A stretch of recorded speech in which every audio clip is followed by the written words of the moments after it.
Hey guys, I'm Paul Carter. I'm at the N1 Educational Camp and I've been training for about 30 years. I've worked with what I consider some of the best people in the field of nutrition, strength training, physique development.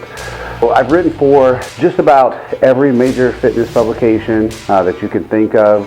Trying to also do my best to give back in terms of knowledge. And this particular camp and working with N1 has been such a magnificent blessing in my life in terms of helping to continue that knowledge in terms of biomechanics, getting a lot of questions answered in terms of better proficiency, better efficiency, and creating better programming by understanding the impact that biomechanics play within that realm of, well, if you're going to do a good job of programming your own routines and making your own programs or for clients, the most important step is to understand really good biomechanics and how they're going to play a part in developing better programming and getting better results from your own training and your clients. So I can't recommend these camps enough. I can't recommend the N1 education stuff enough. So if you're serious about getting better, you're serious about getting your clients better, this is a really, really great place to start for you guys.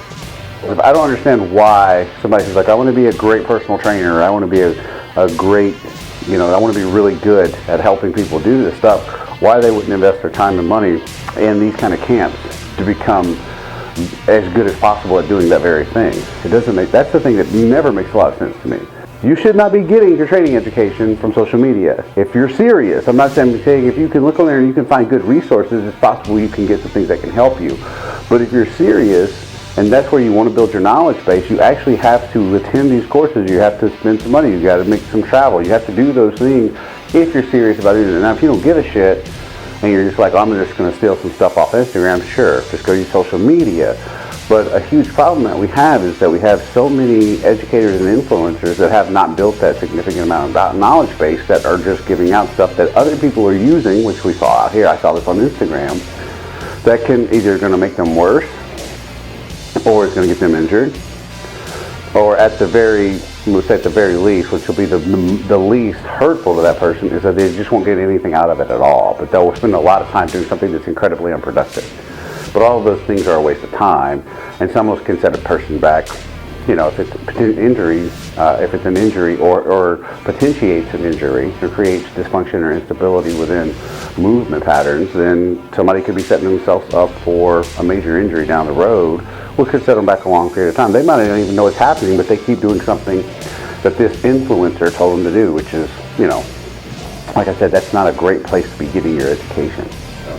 If you guys are transcending past, you're not regurgitating, it's challenging the status quo, and if you're not regurgitating a lot of the stuff that has been regurgitated, but also just from my own experience, from what I know, and as I've been transcending over into working with you guys, from my 3 decades of doing all this stuff, the things that you guys are teaching just makes the most sense to me. Absolutely just makes the most sense. And a lot of it comes back to, and I don't want to say it's common sense, but it's when you start applying it, it's like you talked about, like, does your body move this way or does it move that way? Right? A lot of the stuff is getting back to how the body moves more naturally, but understanding the positions that you need to be in for it to move naturally, right? And to not create dysfunction. So the reason why, I would choose you guys is because, number one, I trust you. Number two, I've seen what you've done with people. I've seen what your coaches have done with people for just a multitude of reasons. I know your coaches. I've been friends with Alan Kress for a long time, and Alan has talked so highly about how it's made a difference in his own training, him being more pain-free, how he's used that information to help his own clients. So it's a multitude of levels. That's why I would always recommend people to come to you guys to start with this stuff and learning how to get better from a biomechanics standpoint, and then applying it from there.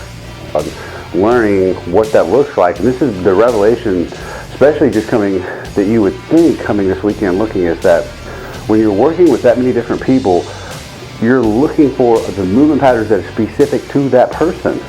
So when I perform one movement, I can be performing in a way that's totally efficient for my body structure, for my body type, but the next person that comes in and does it, it may look completely different because of the amount of tissue they have on their body, or because of a previous injury, or the length of their bones, any of those kind of things. So understanding how to work with each person and look at their structure and the way that they're supposed to be moving that's most effective for them, that's priceless for people who are actually working with people on a daily basis and want to help get them better and do it without having to spend an inordinate amount of time, in the gym or each week with them to make that happen. What's pretty cool is, and I know you have that too, is when you're working with somebody and they have that aha moment when you do something with them and like that flip switches, and it's like something they've been struggling with for an X amount of time, and then you fix that for them just right there on the spot. I know you've had that. You've probably had that this weekend with some people. But that's a really great feeling, right? And that's, I think, comes back to a lot of what drives us to end up doing this. And the better that you can get, and the more proficient that you can get at this particular knowledge base and this skill set, I think gives us the greatest advantage to helping people in that particular way. So there's maybe a selfish aspect to doing the whole thing. It's like, I want to get really good at this so I can make this other person feel better because that makes me feel good. But that's perfectly okay because it's still genuine and authentic. We want this person to get better because that makes me feel good. And I'm okay with me feeling good because this person's better.